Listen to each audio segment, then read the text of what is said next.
നാലാമത്തെ എപ്പിസോഡിന്റെ തുടക്കത്തിൽ ഒരു തലതെറിച്ച വ്ളോഗറെയാണ് കാണിക്കുന്നത്. ഇത് നിങ്ങളുടെ സ്വന്തം ഓറഞ്ച് ബെറീഷ്. ഇന്ന് ഞാൻ ഹോസിയാനിലെ സോംബി വാർത്തയുടെ സത്യം തേടി പോവുകയാണ്. നിങ്ങൾ കാണുന്നില്ലേ, ഇപ്പോ ഞാൻ ആ സോംബി നഗരത്തിലാണ് നിൽക്കുന്നത്. ഒന്ന് സൂചി കൊത്താൻ പോലും വിടവില്ല, ഇവിടെ മുഴുവൻ കാറുകളാ. അങ്ങനെ അയാൾ അവിടുന്ന് നടന്ന് നേരെ ഒരു മലയുടെ മുകളിലേക്കാണ് വരുന്നത്. ശേഷം ആൾക്ക് സോംബിയുടെ കടി കിട്ടാതിരിക്കാൻ കൊണ്ടുവന്ന കുറെ സാധനങ്ങളും അവർക്ക് കാണിച്ചു കൊടുക്കുന്നു. ഇത് കണ്ടോ കോടാലി, ആരെയും കടിക്കാവുന്ന അവനെ വെട്ടി ഞാൻ താഴെയിടും. ലൈക്ക് അടിച്ച് സബ്സ്ക്രൈബ് ചെയ്യാൻ മാത്രം മറക്കല്ലേ.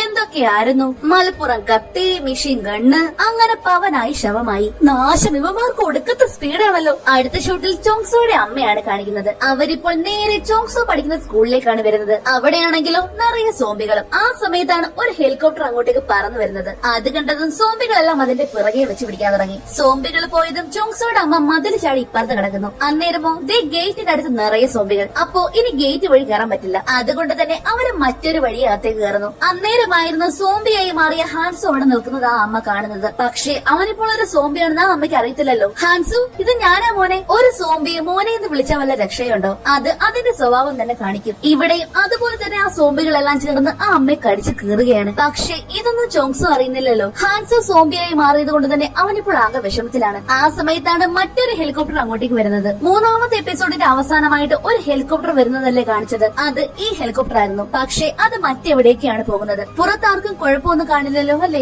നിന്റെ അച്ഛനൊരു ഫയർ ഫൈറ്റർ അല്ലേ? അദ്ദേഹത്തിന് ഒന്നും പറ്റിയിട്ടുണ്ടാവില്ല. എന്റെ അച്ഛനും അമ്മയും റെസ്റ്റോറന്റിൽ തന്നെ ഉണ്ടാകും. മിക്കവാറും സോംബികൾക്ക് ചിക്കൻ വിളമ്പുകയാവും. എനിക്കിപ്പോ ആന്റിയുടെ ചിക്കൻ കഴിക്കാൻ കൊതിയാവുന്നു. അതിന് ഉപ്പ് കൂടുതലല്ലേ, എന്നാലും നല്ല രുചിയാ. അങ്ങനെ ഓരോ കാര്യങ്ങൾ പറഞ്ഞ് ഇവർ രണ്ടുപേരും പരസ്പരം സമാധാനിക്കാൻ ശ്രമിക്കുന്നുണ്ട്. ഇപ്പോ എല്ലാവരുടെ മനസ്സിൽ യൂമിയെ പറ്റിയാണ് ചിന്ത. ഞാനൊരു ശബ്ദവും കേട്ടില്ലല്ലോ. എന്ത് ശബ്ദം? യൂമി പുറത്തേക്ക് ഇറങ്ങിയ ശേഷം മിസ്സും പുറകെ പോയി. അതിനുശേഷം ഒരൊച്ചയും കേട്ടില്ല. എങ്കിൽ ചിലപ്പോ ഒരു മരിച്ചിട്ടുണ്ടാവില്ല. സോംബികൾ കടിക്കുമ്പോൾ വാ മൂടി വെക്കാൻ പറ്റില്ലല്ലോ. ശരിയാ, ഞാനും ഒന്നും കേട്ടില്ല. ശരിയാ, ഞാനും ഒന്നും കേട്ടില്ല. അപ്പോ തീർച്ചയായിട്ടും ഒരു ജീവനോട് ഉണ്ടാകും. അവള് മരിക്കേണ്ടവളല്ലേ? അപ്പോ മിസ്സോ? അവളോട് ഇറങ്ങിപ്പോവാൻ ആരും പറഞ്ഞില്ലല്ലോ. മിസ്സിനോടും അങ്ങനെ പറഞ്ഞിട്ടില്ല. പിന്നെ എന്തിനാ നമ്മൾ വിഷമിക്കുന്നത്? അത് കേട്ട് ആർക്കും മറുപടി ഇല്ലായിരുന്നു. ആർക്കെങ്കിലും ബാത്റൂമിൽ പോണോ? സിഹോക്കിന് നല്ല മുട്ടി നിൽക്കുക. എനിക്കും പോണം, ഞങ്ങൾക്ക് പോണമെന്നുണ്ട്. പക്ഷേ പുറത്തിറങ്ങാൻ പറ്റില്ലല്ലോ. അതേസമയം ഇവരുടെ ഇപ്പോഴും മുകളിൽ തന്നെയാണ്. നമ്മളെ രക്ഷിക്കാൻ ആരും വരില്ലെന്ന് ഞാൻ പറഞ്ഞില്ലായിരുന്നു. ആർക്കും ഈ സ്കൂളിനെ വേണ്ട. ഈ സ്കൂള് മുഴുവനും കത്തി ചാമ്പലായി മാറിയിരുന്നെങ്കിൽ ഒന്നും ബാക്കിയാവാതെ അവർ നമ്മളെ രക്ഷിക്കും. നിനക്ക് മരിക്കണോ? ഇല്ല. ഡാ ചോങ്സോ, നിനക്ക് മുട്ടുന്നുണ്ടോ?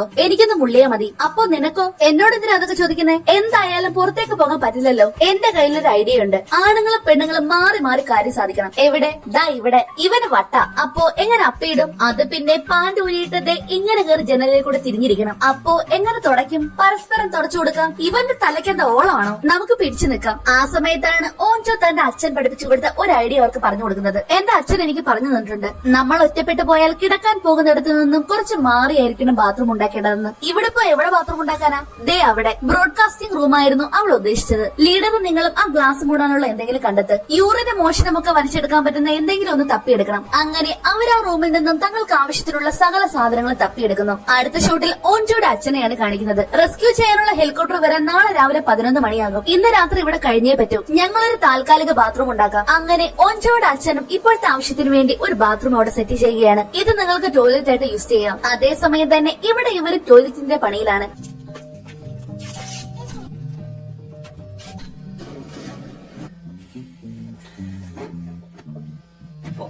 അങ്ങനെ അപ്പയിടാനുള്ള സാധനങ്ങളെല്ലാം റെഡി. അപ്പയിടാൻ നേരെ കവർ വെക്കണം. മൂത്രം ഒഴിക്കാൻ നേരെ കവർ മാറ്റുക. ആദ്യം തന്നെ നമ്മുടെ സ്യൂഹൊക്കെ കാര്യം അങ്ങ് സാധിക്കുന്നു. കാര്യം സാധിച്ച ശേഷം കഥക് തുറക്കുമ്പോഴുള്ള നാറ്റമാണ് സഹിക്കാൻ പറ്റാത്തത്. കേറിയ ആളിതേ അതേപോലെ തിരികെ വരുന്നു. അല്ലെങ്കിൽ ആൾ ഇപ്പൊ തന്നെ ചത്തേനെ. നമ്മളെ രക്ഷിക്കാൻ ആരും വരില്ല. നോക്ക്, പുറത്തെങ്ങും ഒരു വെളിച്ചം പോലും ഇല്ല. ചിലപ്പോൾ എല്ലാവരും മരിച്ചു കാണും, അല്ലെങ്കിൽ ചിലപ്പോൾ എല്ലാവരും രക്ഷപ്പെട്ട് കാണും. നീ ചുമ്മാ നെഗറ്റീവ് അടിക്കാതെ. നിങ്ങൾക്ക് എന്റെ അമ്മയെ അറിയില്ലേ? ഇത്രയും നേരമായിട്ടും എന്നെ കാണാത്തത് കൊണ്ട് തന്നെ അമ്മ ഇപ്പോൾ ഈ സ്കൂള് കീഴ്മേൽ വെക്കേണ്ടതാണ്. പക്ഷെ ഇതുവരെ ഒന്നും ഉണ്ടായില്ല.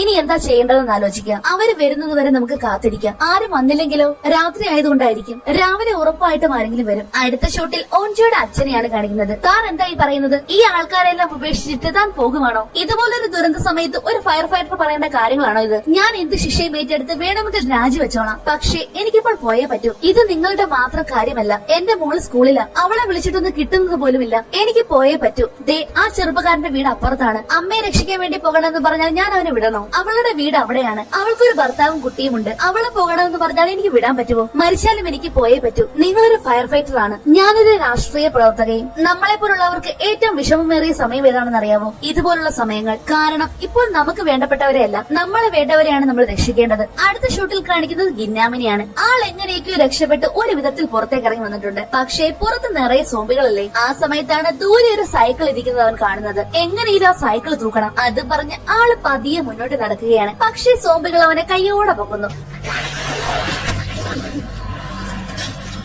പക്ഷേ ഒരു വിധത്തിൽ ഓടി വന്ന് ആള് സൈക്കിൾ എടുക്കുന്നു. പക്ഷേ അവിടെ ഒരു പണി പാളിയതുപോലെ ഉണ്ടായിരുന്നു. കാരണം സൈക്കിളിന്റെ ചെയിൻ ദേ ലൂസായി കിടക്കുന്നു. പാവത്തിന്റെ ഒരു ഗതികേടെ.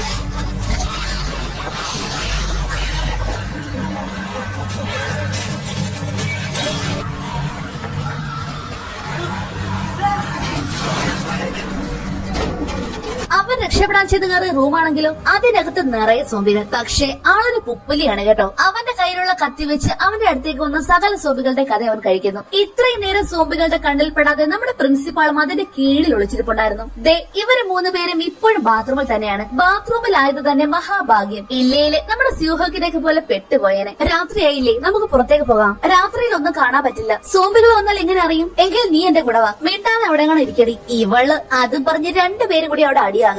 നിങ്ങളൊന്നും നിർത്തുന്നുണ്ടോ? അടുത്ത ഷൂട്ടിൽ നമ്മുടെ ആ യൂട്യൂബറെയാണ് കാണിക്കുന്നത്. ആള് പെട്ടുപോയെന്ന് പറഞ്ഞാൽ മതിയല്ലോ. ഗൈസ്, ഇവിടെ ശരിക്കും ഒരു നരകം തന്നെയാണ്. വിളിച്ചിട്ട് പോലീസ് പോലും എടുക്കുന്നില്ല. ആരേലും വരും വരെ എവിടെയെങ്കിലും ഒളിച്ചിരിക്കാല്ലേ. പക്ഷെ എന്റെ ചാനൽ സബ്സ്ക്രൈബ് ചെയ്യാൻ മറക്കല്ലേ. ഇത്രയും കഷ്ടപ്പെട്ടിട്ട് എന്നെ 3G ആക്കല്ലേ മക്കളെ. ശരി, ഞാൻ എവിടെയെങ്കിലും പോയി ഒളിച്ചിരിക്കട്ടെ. അത് പറഞ്ഞ് ആള് നേരെ ഒരു പ്ലേ സ്കൂളിലേക്കാണ് വരുന്നത്.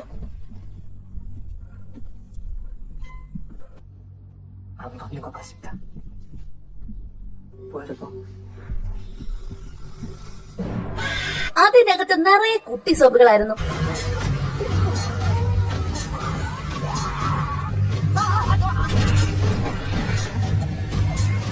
പാവത്തിന്റെ ഫോൺ വരെ കയ്യിൽ നിന്ന് പോയി. വല്ല കാര്യം ഉണ്ടായിരുന്നോ? അടുത്ത ഷോട്ടിൽ ആ പോലീസ് ഓഫീസറെയാണ് കാണിക്കുന്നത്. ഇപ്പൊ പുറത്തെന്താണ് നടക്കുന്നതെന്ന് തനിക്ക് അറിയാവോടോ? താൻ എന്തിനാ എങ്ങനെ ചെയ്തത്? ഞാൻ എല്ലാവരോടും പറയാൻ നോക്കി, പക്ഷെ ആരും കേട്ടില്ല. എന്റെ മകനെ ഒരുപാട് നാൾ അവർ ഉപദ്രവിച്ചു. അവൻ ആത്മഹത്യ ചെയ്യാൻ ശ്രമിച്ചപ്പോൾ മാത്രമാണ് ഞാൻ അത് അറിഞ്ഞത്. മാനേജ്മെന്റിന്റെ പരാതി കൊടുത്തിട്ടും അതിന് പരിഹാരമൊന്നും ഉണ്ടായില്ല. കാരണം എല്ലാം പണച്ചാക്കുകളായിരുന്നു. അതുകൊണ്ട് തന്നെ മാനേജ്മെന്റ് അവരെ വെറുതെ വിടുകയാണ് ചെയ്തത്. അവസാനം പോലീസിൽ വരെ പരാതി കൊടുത്തു നോക്കി. പക്ഷേ പിള്ളേരായതുകൊണ്ട് അവരെ ജയിലിലിടാൻ പറ്റത്തില്ലല്ലോ. എപ്പോഴും എല്ലാവരും അങ്ങനെ തന്നെ ആയിരുന്നു. അതുകൊണ്ട് തന്നെ ഞാൻ അവനെ വേറൊരു സ്കൂളിലേക്ക് മാറ്റി. പക്ഷേ എന്നിട്ടും അവരെന്റെ മകനെ വെറുതെ വിട്ടില്ല. അവർക്കെല്ലാം ഒരു തമാശയായിരുന്നു. ഒരു പാവയെ ഇട്ട് കളിക്കുന്നത് പോലെ. നിനക്കൊന്ന് തിരിച്ചടിച്ചൂടെ മോനെ? ആണുങ്ങളെ പോലെ ഒരു തവണയെങ്കിലും ഒന്ന് തിരിച്ചടിച്ചൂടെ? സോറി അച്ഛാ, എനിക്ക് മരിച്ചാ മതി, അതായിരിക്കും എളുപ്പം. അപ്പോഴാണ് എനിക്കത് മനസ്സിലായത്. ഇവിടുത്തെ സിസ്റ്റം അത് അക്രമത്തിന്റെ പാതയിലാണ്. എന്നെ പോലെ ഒരു സാധാരണക്കാരന് ഈ സിസ്റ്റം മാറ്റാനാവില്ല. അതുകൊണ്ട് ഞാൻ എന്റെ മകനെ മാറ്റിയെടുക്കാൻ തീരുമാനിച്ചു. അവൻ വീണ്ടും ആത്മഹത്യക്ക് ശ്രമിക്കുന്നത് എനിക്ക് കാണാൻ വയ്യായിരുന്നു. അങ്ങനെയാണ് അയാൾ കണ്ടുപിടിച്ച ആ മരുന്ന് അവൻ ഇഞ്ചക്ട് ചെയ്യുന്നത്. മനുഷ്യനായി മരിക്കാതെ അവനൊരു രാക്ഷസനായിട്ട് അതിജീവിക്കട്ടെ.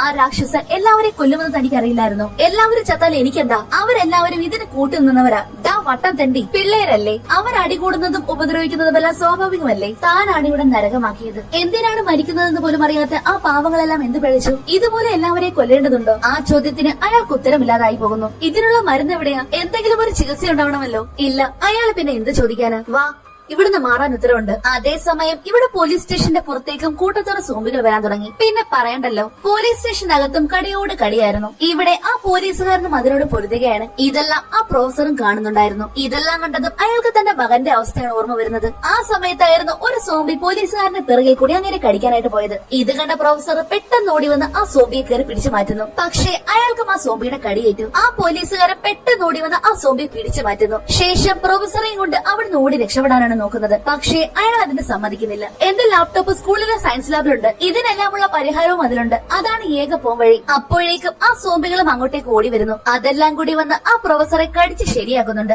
അപ്പോഴും ആ പോലീസുകാരനോട് ഓടി രക്ഷപ്പെടാനാണ് പ്രൊഫസർ ലീ വിളിച്ചു പറയുന്നത്. അങ്ങനെ ആ പോലീസുകാരൻ മറ്റൊരു വഴിയെ കൂടി പുറത്തേക്ക് ഓടി രക്ഷപ്പെടുന്നു.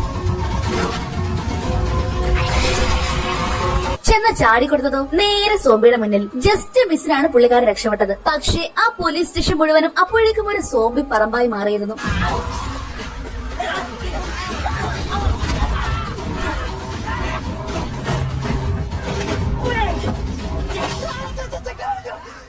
അടുത്ത ഷൂട്ടിൽ സോംബികളുടെ കടി കൊണ്ട പ്രൊഫസർ ലിയെയാണ് കാണിക്കുന്നത്. സോംബിയുടെ കടി കൊണ്ടെങ്കിലും അയാളുടെ പെരുമാറ്റം മറ്റ് സോംബികളിൽ നിന്നും വളരെ വ്യത്യസ്തമായിരുന്നു. എന്ന് വെച്ചാൽ സോംബി ആണെങ്കിലും സോംബി അല്ലാത്ത രീതിയിൽ പകുതി മനുഷ്യനും പകുതി സോംബിയും പോലെ. അടുത്ത ഷൂട്ടിൽ സ്കൂളാണ് കാണിക്കുന്നത്. എല്ലാവരും നല്ല അസൽ ഉറക്കം. ആദ്യം ഉറക്കം എഴുന്നേൽക്കുന്നത് ചോങ്സോയാണ്. പുറത്തേക്ക് വന്ന് നോക്കിയപ്പോഴോ ഒന്നിനും ഒരു മാറ്റവും ഇല്ല. ഇവരും അതേപോലെ തന്നെ ഇവിടെ പെട്ടുകിടക്കുകയാണ്. നീ ഇതെങ്ങോട്ടാ? ഇവിടുന്ന് പോകണം, ആരും രക്ഷിക്കാൻ വരില്ല. നമുക്ക് പുറകുവശത്തെ ഗേറ്റ് വഴി പോകാം. ഞാൻ രണ്ടാമത്തെ നിലയിലേക്കാ പോകുന്നത്. എന്തിന്? എന്റെ അനിയൻ അവിടെ ഉണ്ടോ എന്ന് നോക്കണം. സോംബി എന്താ നിന്നെ കാത്ത് ക്ലാസ്സിലിരിക്കുവോ? അവൻ സോംബിയായി മാറുന്നത് നീ കണ്ടോ? അല്ലെന്ന് ഉറപ്പില്ലല്ലോ. വേണേല് വന്നാ മതി, ഞാൻ പോകുക. അതും പറഞ്ഞ് ആ പെണ്ണ് കൂട്ടുകാരനെ കൂടി അവിടുന്ന് പോകുന്നു. അവൾക്കൊരു പേടിയില്ല. തൊട്ടു പിറകെ തന്നെ അവർ രണ്ടുപേരും പോകുന്നു. ഇനിയും ഇതുപോലെ എത്ര ദിവസം കാത്തിരിക്കേണ്ടി വരും? നമ്മളെ രക്ഷിക്കാൻ ആരെങ്കിലും വരുമെന്ന് പോലും അറിയില്ല. ഒരു ഫോൺ കിട്ടിയിരുന്നെങ്കിൽ പുറത്തുള്ള അവസ്ഥ അറിയായിരുന്നു. ആദ്യം പുറത്തെ സാഹചര്യങ്ങൾ മനസ്സിലാക്കണം. അതിനുശേഷം ഇവിടുന്ന് പോകണമോ വേണ്ടയോ എന്ന് തീരുമാനിക്കാം. ഈ ഒരു അവസ്ഥയിൽ അതെങ്ങനെ അറിയാനാ? ഒരു ഫോൺ കിട്ടിയിരുന്നെങ്കിൽ നെറ്റിൽ നോക്കാമായിരുന്നു. പക്ഷെ ഇല്ലല്ലോ. ടീച്ചേഴ്സ് റൂമിലുണ്ട്. അതേസമയം ഇവിടെ മുകളിൽ നിന്നിരുന്ന രണ്ടുപേരും തമ്മിൽ അടിയാവുന്നു.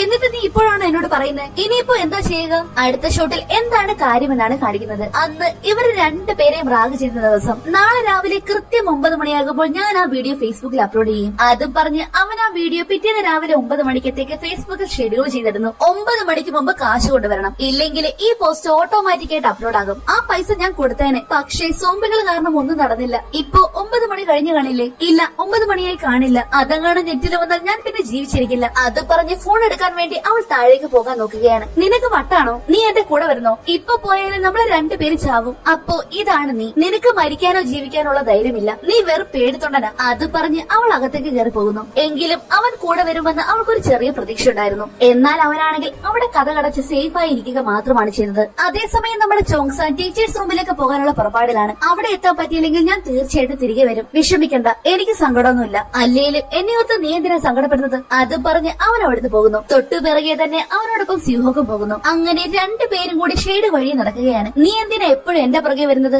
നിനക്ക് വേറെ ആരാ ഉള്ളത്? പിടിച്ചു നിന്നോ. പക്ഷേ ആ റൂമിൽ മുഴുവൻ സോംബികളായതുകൊണ്ട് അവർക്ക് അതുവഴി പോകാൻ പറ്റില്ല. അതുകൊണ്ട് തന്നെ രണ്ടുപേരും കൂടി തൂങ്ങിയാണ് അതുവഴി പോകുന്നത്. എങ്ങാണ് കൈവിട്ട കാര്യം തീർന്നു. അങ്ങനെ രണ്ടുപേരും കൂടി ഒരുവിധം ടീച്ചേഴ്സ് റൂമിലേക്ക് എത്തുന്നു. പക്ഷേ അതിനകത്ത് നിറയെ സോംബി ടീച്ചേഴ്സ് ആയിരുന്നു. അതേസമയം ഇവിടെ താഴേക്ക് ഇറങ്ങിയ യൂൻജിയുടെ പുറകെ നിറയെ സോംബികളായിരുന്നു. എത്രയൊക്കെ ഓടിയെങ്കിലും അവസാനം അവളെ ആ സോംബികൾ പിടിക്കുന്നു. എല്ലാം കൂടി കൂട്ടത്തോടെ അവളെ വന്ന് കടിച്ചു കൊടയുകയാണ്. പക്ഷെ പെട്ടെന്നായിരുന്നു ആ സോംബികളെല്ലാം അവളെ വിട്ടുപോകുന്നത്. അത് കണ്ട് അവളും ആകെ വണ്ടറിച്ച് നിൽക്കുവാണ്. എന്താണ് കാര്യമെന്ന് ഒരു പിടുത്തമില്ല. എന്തായാലും ഇപ്പോൾ ഒരു സോംബി പോലും അവളെ ഒന്നും മൈൻഡ് കൂടി ചെയ്യുന്നില്ല. അതുകൊണ്ട് തന്നെ അവൾ ഈസി ആയിട്ട് നടന്ന് നേരെ ടീച്ചേഴ്സ് റൂമിലേക്കാണ് കയറുന്നത്. അതേ സമയത്ത് തന്നെയായിരുന്നു ഈ സിയോഹോക്കും ചോങ്സോയും കൂടി ടീച്ചേഴ്സ് റൂമിലേക്ക് വരുന്നത്. എന്താണ് ഒരു സൗണ്ട്? അറിയില്ല, വാ നോക്കാം. ചെന്ന് നോക്കിയപ്പോഴോ അത് യൂൻജി ആയിരുന്നു. ഗിന്നാമിന്റെ ഫോൺ ഏതാണെന്ന് അവൾക്ക് ശരിക്കും അറിയില്ല. അതുകൊണ്ട് തന്നെ അവളുടെ കയ്യിൽ കിട്ടിയ സകല മൊബൈലുകളും അവൾ അടിച്ചു തകർക്കുകയാണ്. അങ്ങനെ അവളങ്ങനെ ഫോൺ അടിച്ചു പൊടിച്ചുകൊണ്ട് നിൽക്കുമ്പോഴായിരുന്നു മറ്റൊരു ഫോണിൽ വീഡിയോ അപ്ലോഡർ എന്ന് എഴുതി കാണിക്കുന്നത്. അതായിരുന്നു ശരിക്കും ഗിന്നാമിന്റെ ഫോൺ. പക്ഷേ വീഡിയോ അപ്ലോഡായും കഴിഞ്ഞു. ഇനി ആ ഫോൺ അടിച്ചു പൊട്ടിച്ചിട്ടും വേറെ പ്രയോജനമൊന്നുമില്ലല്ലോ. അതിനിടയ്ക്ക് ഒരു ഫോൺ തെറിച്ചു വന്ന് ഇവരുടെ അടുത്തേക്ക് വീഴുന്നുണ്ട്. അത് കണ്ട് അവർ ആ ഫോൺ എടുക്കാനായിട്ട് പോയതും പെട്ടെന്ന് യൂൻജി അവരെ കാണുന്നു.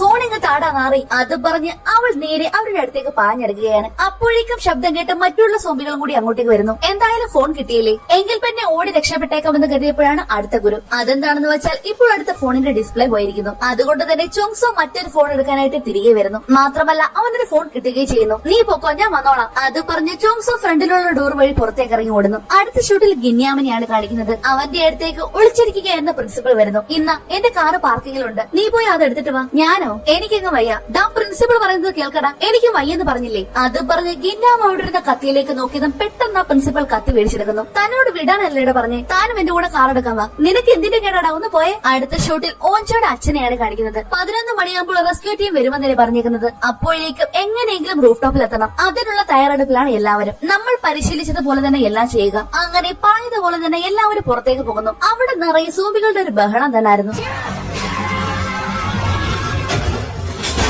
ഓഞ്ചോയുടെ അച്ഛൻ ഒരു വിധത്തിലാണ് എല്ലാത്തിനെയും തടഞ്ഞു വെക്കുന്നത്. ആ ഗ്യാപ്പ് കൊണ്ട് മറ്റുള്ളവരെല്ലാവരും മൂടി മുകളിലേക്ക് പോകുന്നു. മുകളിലേക്ക് ചെന്നപ്പോഴും റൂഫ് ടോപ്പിലേക്കുള്ള വാതിൽ അടഞ്ഞു കിടക്കുന്നു. അതേസമയം ഇവിടെ ഒരു വിധത്തിലാണ് സോംബികളെല്ലാം ഇട്ട് പൂട്ടിയത്. പക്ഷേ ഇതേ താഴേന്ന് കയറി വരുന്ന കുറെ എണ്ണം. വീണ്ടും വെള്ളം പമ്പ് ചെയ്ത് അതിനെയൊക്കെ ഒരു വിധത്തിൽ തടഞ്ഞു വെച്ചേക്കുവാണ്. ആ സമയത്താണ് മുകളിലേക്കുള്ള ഡോറ് പൂട്ടിയേക്കുവാന്ന് ഒരാൾ ഓടി വന്ന് പറയുന്നത്. ഡാ, നീ മുകളിലേക്ക് ചെല്ല്. അപ്പോൾ ഈ ഡോറിന്റെ കാര്യമോ? നിന്നോട് പോകാനല്ലേ പറഞ്ഞത്? അങ്ങനെ അയാൾ മുകളിലേക്ക് പോകുന്നു.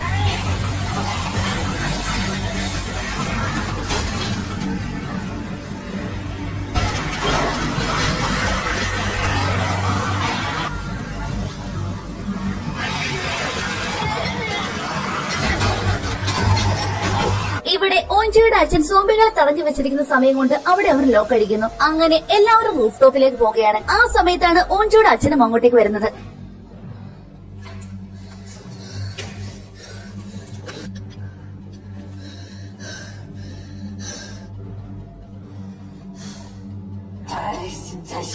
പക്ഷെ ആൾക്ക് കുഴപ്പമൊന്നുമില്ലായിരുന്നു കേട്ടോ. അങ്ങനെ എല്ലാവരും ഒരുവിധം റൂഫ് ടോപ്പിലേക്ക് വന്ന് രക്ഷപ്പെടുന്നു. പറഞ്ഞ സമയത്ത് തന്നെ അവിടേക്ക് ഹെലികോപ്റ്റർ വരുന്നു. റെസ്ക്യൂ ടീമിനെ അറിയിക്കാൻ വേണ്ടി കയ്യിലുണ്ടായിരുന്ന ഒരു സ്മോക്കും കൂടി ഓഞ്ചിയുടെ അച്ഛൻ അങ്ങോട്ടേക്ക് ഇടുന്നു.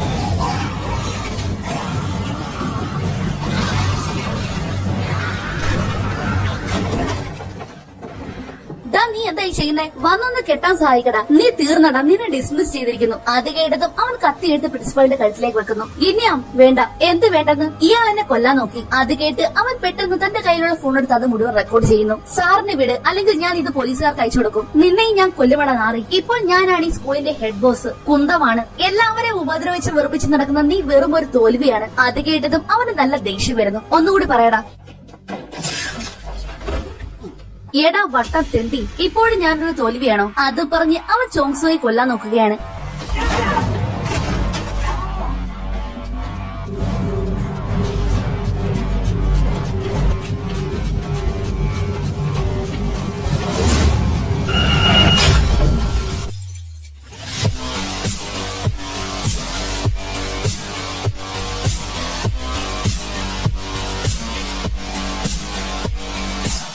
അങ്ങനെ 4ാമത്തെ എപ്പിസോഡ് അവിടെ തീരുന്നു. 5ാമത്തെ എപ്പിസോഡുമായി വീണ്ടും കാണും വരെ